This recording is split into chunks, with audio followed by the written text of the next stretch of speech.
इस प्रखंड में समिति का भी अधिकार है काम करने का और मुखिया का भी अधिकार। बिल्कुल जी। ये दोनों हम तो चाहते हैं कि दोनों आपस में बैठ के यहाँ प्रखंड में आए, ब्लॉक में आए, हमारे पास प्रमुख जी रहेंगे, हम रहेंगे, वीडियो साहब रहेंगे, क्या सीओ साहब रहेंगे, यहाँ अगर बैठे जो भी पदाधिकारी हैं, कर्मचारी हैं, पीओ साहब हैं, जेई हैं, पीटीए हैं, बीएफटी हैं, ये सारे लोग क्योंकि सरकार के द्वारा सरकार के प्रतिनिधित्व कर रहे हैं ये लोग, लेकिन ये लोग स्थल पर सही रूप से अच्छे रूप से निरीक्षण नहीं कर पा रहे। जी नमस्कार, आप करेंट न्यूज बिहार देख रहे हैं। अभी हम सेमरा सगरदीना पंचायत में हैं और मेरे साथ पूर्व मुखिया जी जुड़े हुए हैं और यहाँ कैमरामैन से दिखाएंगे कि पहले उप प्रमुख साहब भी मेरे साथ हैं जुड़े हुए। तो पहले मैं बात कर रहा हूँ पूर्व मुखिया जी से, पहले अपना परिचय बताइए सर। मैं मंसूर अहमद, पूर्व मुखिया सेमरा सगरदीना जी। आपका बहुत सुनते हैं, आप जिला में 10 साल मुखिया रहे हुए हैं, आपका बहुत ज्यादा ब्लॉक में भी ज्यादा कम जाते हैं लेकिन आपका काम हो जाता है। ये मैं 10 साल मुखिया नहीं था जी, 5 साल में था, 2001 से 2006 तक, और 5 साल 2016 से 2021 तक मेरी पत्नी हुस्न खातून रही। और नाम ऐसा कुछ नहीं है कि नाम बहुत है, काम हम लोगों ने किया है। 2001 में मुखिया थे, लोगों का काम किया करते थे, ईमानदारी से लोगों के बीच में थे, लोगों के बीच में रहते थे और लोगों के काम के चलते कुछ जरूरत होती थी जिला मुख्यालय में तो जाया आया करते थे। उस तरह से जान पहचान लोगों से बढ़ी और समाज का देन है, आम जनता की देन है कि उनके दुआओं के बल पर मैं आगे तक गया। जिस तरह आपके पंचायत में मनरेगा से काम चल रहा है, पूरे ब्लॉक या पूरे जिला में हम लोग घूमते हैं, आपकी पंचायत में मनरेगा से काम चल रहा है और जगह भी चल रहा है, तो क्या मनरेगा पे क्या करना है आपको? जिस तरह से भ्रष्टाचार बढ़ा है मनरेगा का। देखिए, मनरेगा योजना जो है सरकार ने जो ले आई बहुत अच्छी योजना थी, लेकिन इसको मनरेगा जब से शुरू हुआ है तब से लेकर अब तक भ्रष्टाचार ही हो रहा है, इसमें कोई अछूता नहीं है।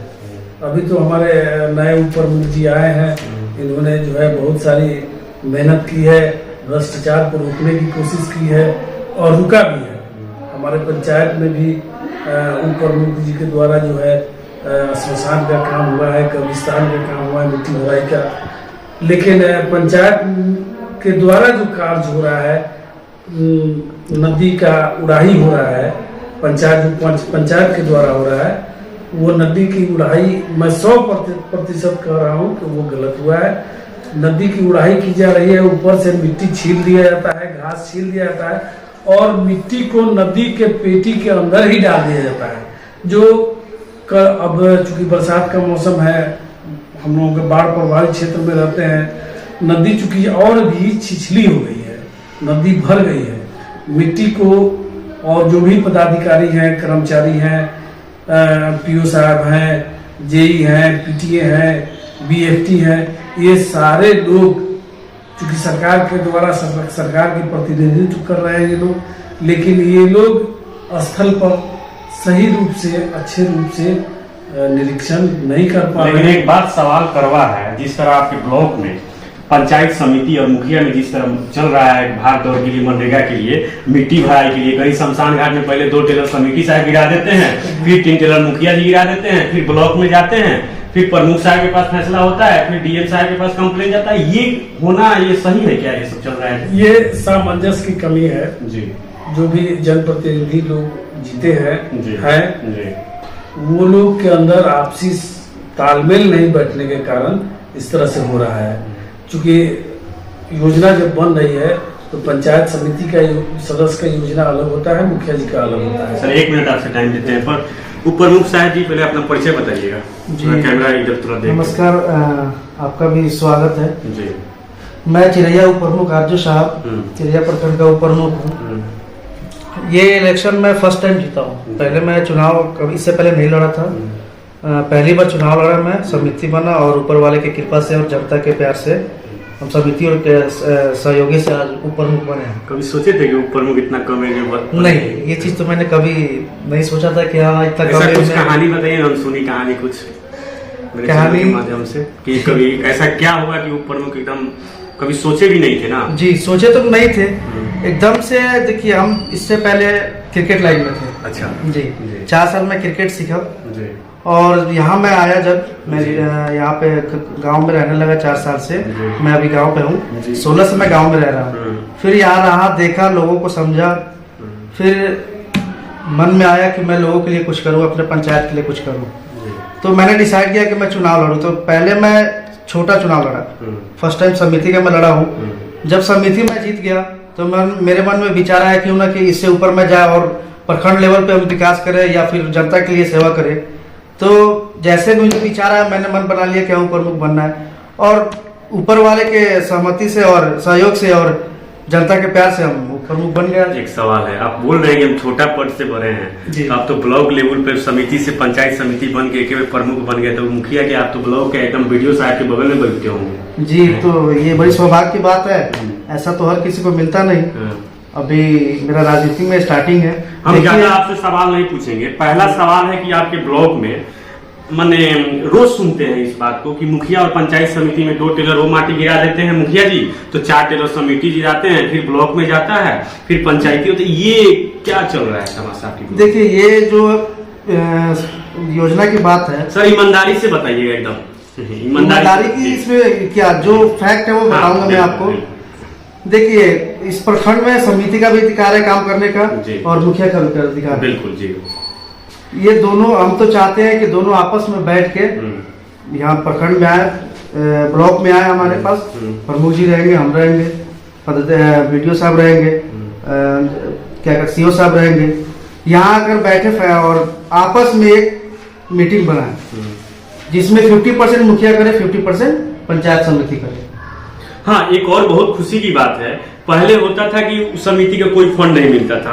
आप लोग को आने से प्रमुख साहब अच्छेलाल यादव जी की जो पत्नी है भौजाई है, वो प्रमुख आप हुए। वो सबसे बड़ी बात है कि मतलब हम लोग को भी खुशी लगता है कि अब समिति को फंड मिल रहा है। पहले होता था क्या कि कुछ लोग बिक जाता था, करवा बात है, 1.5 लाख 2 लाख 3 लाख में बिक जाता था, उसके बाद कोई फंडिंग नहीं मिलता था। लेकिन आज के डेट में आपको पक्ष और विपक्ष सबको काम मिल रहा है। लेकिन यहाँ ये जो चल रहा है, एक ही पंचायत का नहीं है मुखिया और समिति का ये झगड़ा, ये हर पंचायत में चल। हम एक पंचायत का नाम नहीं लेंगे क्योंकि ना तो लोग कहेगा कि एक ही पंचायत का नाम ले रहे हैं। ऐसा आपको कितना पंचायत है? आपका 23 पंचायत है, 23 पंचायत में ऐसा मामला चल रहा है। इस मामला पे आप क्या मेरे चैनल के माध्यम से यहाँ के मुखिया और स्थानीय समिति लोग को क्या बोलना चाहिएगा? देखिए इस 23 पंचायत में ये समस्या तो बात सही है कि 23 पंचायत में ये समस्या है जी। इस समस्या का समाधान एक ही तरीका से हो सकता है, वो आए ब्लॉक में जी। और उस ब्लॉक में आने के बाद जो कार्य बैठकर समाधान करें, बैठ के जो आप मैंने ब्लॉक का जो भी ऑफिसर है वो लोग बैठ के साथ उनके साथ जाके बैठ के मीटिंग कर ले, बैठ के मीटिंग करे और जो भी फैसला होगा दोनों के हाथ में अच्छा होगा। और प्रमुख साहब एक और बात पूछना है, इंदिरा आवास जो है मामला है, उस पर क्या आपके प्रखंड में अच्छा चल रहा है? देखिए इंदिरा आवास का मामला ये तो प्रखंड में चल रहा है अच्छा।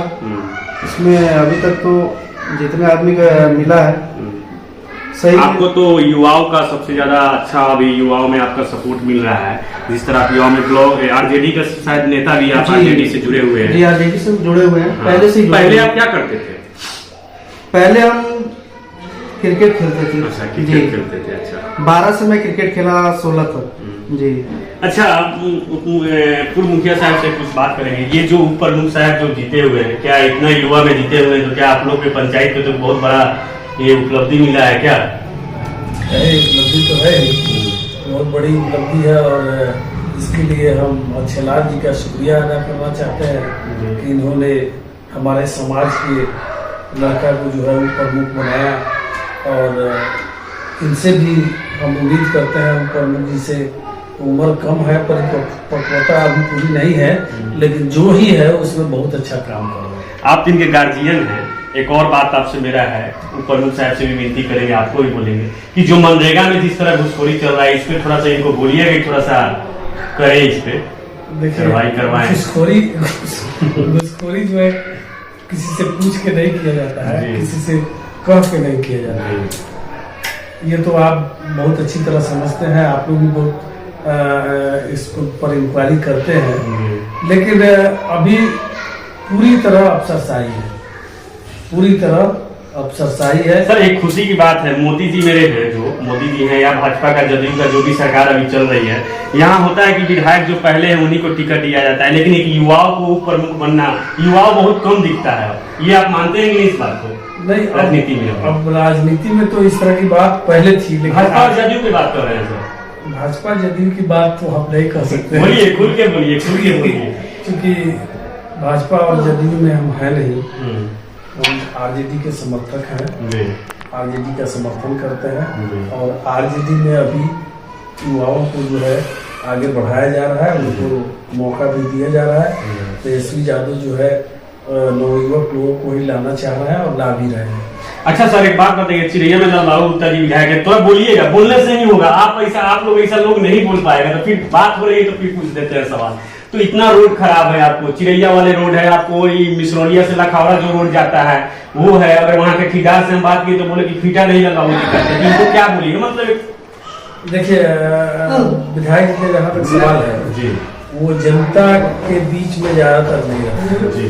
दूसरी बात ये है कि वो जो चुनाव लड़ते हैं, माननीय नरेंद्र मोदी जी के नाम पर चुनाव जीतते हैं, चुनाव में उनको ज्यादा स्ट्रगल नहीं करना पड़ता है, ज्यादा मेहनत नहीं करना पड़ता है, इसलिए वो जानते हैं कि फिर चुनाव का समय आएगा, नरेंद्र मोदी जी आएंगे और चुनाव हम जीत जाएंगे। आप भी पत्रकार हैं, घूमते हैं, आप एक भी चिरैया विधानसभा में एक भी माननीय विधायक जी का बोर्ड अगर दिखा दीजिएगा तो मैं राजनीति करना चाहूंगा। बिल्कुल सर, हम भी देखते हैं। मेन कारण है कि वो अपना जितना टेंडर लेते हैं कि सर हम डरते नहीं है, जितना टेंडर आता है वो सब बेच देते हैं, तो उनका नंबर थोड़े दिखेगा कहीं। ये बात एकदम कड़वा है, लेकिन बात यही सही है मुझे, ये बोलना होगा आपको। अब बेच देते हैं, हाँ परसेंटेज तो बेचते हैं, ये तो हम नहीं बोलेंगे, हम बोलेंगे ना, मेरा अधिकार है, आपका भी अधिकार आम है। जनता के हैसियत से, आम जनता के हैसियत से हम ये चाहते हैं कि उनका धरातल पर कहीं कोई काम नहीं है। अभी देख रहे हैं चिरैया से घोड़ा सा जो स्थिति है, मैं बता दूं कि विधायक जी मेरे पंचायत में ही उनका घर है, सिमरा में उनका घर है। उन्होंने जब मेरी पत्नी मुखिया थी तो उन्होंने हमसे एक बार कहा था कि मुखिया जी मेरा नाला है, आप बनवा दीजिए। तो हमने कहा था जी कि आप मेरा नाला बनवा दीजिए जी, आपका मैं नाला बनवा देता हूँ, जी, लेकिन आप मेरे गांव का रोड बनवा दीजिए। अच्छा, तो उन्होंने वादा किया कि ठीक है मुखिया जी, मार्च में हम बनवा देंगे। अच्छा, हम गौर कीजिएगा, इस बात को गौर कीजिएगा। हम उसके दूसरे ही दिन जी हम उनके गांव में नहीं, उनके दरवाजे से एक नाला जाती है महावीर मंदिर तक, उनके दरवाजे से ही मैं दूसरे दिन ही काम शुरू करवा दिया। और हमारे एक वार्ड सदस्य थे महेश शाह, उनके माध्यम से वो काम शुरू करवाया और उस काम को कर दिया। लेकिन मार्च को कहे वो दूसरी बार भी चुनाव जीत गए हैं, फिर भी मेरे गांव का रोड, मेरा गांव प्रखंड मुख्यालय से नहीं जुड़ा था। लेकिन हमने जो है मनरेगा से पीसीसी करवाया, गांव को जोड़ा। अभी भी आप आए होंगे तो हमारे दरवाजे पर रोड नहीं है, लाइब्रेरी चौक है वहाँ रोड नहीं है, गद्दी चौक है, गद्दी चौक से लेकर लाइब्रेरी चौक होते हुए मेरे दरवाजे तक रसूलपुर जाने वाली सड़क तक रोड नहीं है। और मनरेगा से चूंकि हम लोगों से जितना हुआ, चुनाव का समय था, जितना हुआ हम लोग रोड से प्रखंड मुख्यालय जो सड़क जाती है चिरैया टू शिकारगंज, उस रोड से हम लोगों ने जुड़ा, जो आधा गांव जुड़ा है, अभी आधा गांव बाकी है। उनसे हजारों बार हम कहे होंगे कि मेरा सर रोड अच्छा ठीक हुआ बन जाए, ठीक हुआ बन जाए, लेकिन अभी तक वो रोड उनके पंचायत का रोड नहीं बना, उनके गांव का रोड नहीं बना। और विधानसभा की बात तो आपको अलग है, गांव में जहां वो रहते हैं, ऐसे तो रहते कम है, ज्यादातर तो रहते हैं अपने ससुराल में ही, लेकिन उनके गांव का ही रोड नहीं बन सका है। और इससे ज्यादा विकास की बात क्या होगी? अच्छा, विधायक जी जो चिरैया के विधानसभा लालबाबू गुप्ता जी हैं, वो तो कहते हैं अफसर सुनबे नहीं करता है, तो हम क्या करें? ये तो बार बार बतवा बोलते हैं, अफसर नहीं सुनता है, उनकी बात अफसर नहीं सुन, सरकार में है, भारतीय जनता पार्टी के विधानसभा के मेंबर हैं और वो सरकार में है और राज्य के सबसे बड़ी पंचायत के सदस्य हैं और वहां पर वो बात नहीं रख पाते हैं, इसका मतलब कि वहां पर वो बात नहीं रख सकते हैं। अगर वहां पर वो बात रखते तो उनकी बात पदाधिकारी क्यों नहीं सुनते? ये तो उनकी अपनी कमी है। मैं इसलिए आपको लबाबू गुप्ता जी की बात लाए हैं। जिस तरह विधानसभा में वो खड़े होते हैं तो उल्टा सवाल पूछते हैं, सवाल पूछना चाहिए कुछ और, सवाल पूछ देते हैं कुछ और ये चिरैया विधानसभा का ही है। ये सबसे बड़ा दुर्भाग्य की बात है कि मेरे विधायक 10 साल रहे, आपके विधायक जो 10 साल रहे, इतना विकास जो अपने पंचायत का विकास नहीं कर चुका, तो उनके क्या निवेदन कीजिएगा सर ये ब्लॉक के लिए, विधानसभा के लिए बता दीजिए। खाली चिरैया के लिए पता ही तो चमका दिए हैं, किसी तरह भी चटा दिए हैं, बीच बना दिए हैं, लेकिन चिरैया तो उनका ध्यान नहीं है। चिरैया पर ध्यान नहीं, उनसे यही कहना चाहते हैं कि चिरैया पर ध्यान दिया जाए, चिरैया का रोड नाला बिजली का व्यवस्था किया जाए। अगर ऐसा नहीं हुआ तो ऐसा नहीं है कि बार बार नरेंद्र मोदी ही जीता देंगे। इसके बाद फिर चुनाव में आना है, जनता के बीच आना है और फिर जो है लोग सबक सिखाएगा। अच्छा, वो प्रमुख साहब आप भी बोल दीजिए, विधायक से क्या बोलिएगा? जी, विधायक से माननीय विधायक से हम यही कहना चाहेंगे, हमारे ब्लॉक की तरफ जो चिरैया से जाती है वो रोड बहुत बेकार हो चुका है, उसको उनको वो जल्दी से जल्दी बनवा दे ताकि आम जनता को और सारे लोगों को उस रोड का लाभ मिल चुके। और एक लखौरा मिसरोलिया से लखौरा जाता होगा, आप कभी गए हैं उधर? नहीं, उधर तो नहीं गए। बहुत बुरा स्थिति है। चिरैया का भी आप जो घोड़ासान का जो रूट है वो भी स्थिति खराब है। ये सब क्या बोलना चाह रहे हैं? देखिए, विधायक जी भी सब चीज पर ध्यान देना चाहिए। इस पे अगर आप मिलेंगे तो उनसे आप बात कीजिएगा ना, मैं उनसे क्योंकि हम लोग का कॉल नहीं उठाते हैं। मैं उनसे मिलूंगा और उनसे कहूंगा, ये सारी बातें मैं कहूंगा, रोड के बारे में उनसे कहूंगा कि वो बना दे, हमारे लोगों को तकलीफ ना हो। जी धन्यवाद। आप करेंट न्यूज बिहार देखते रहिए, ऐसे ही आप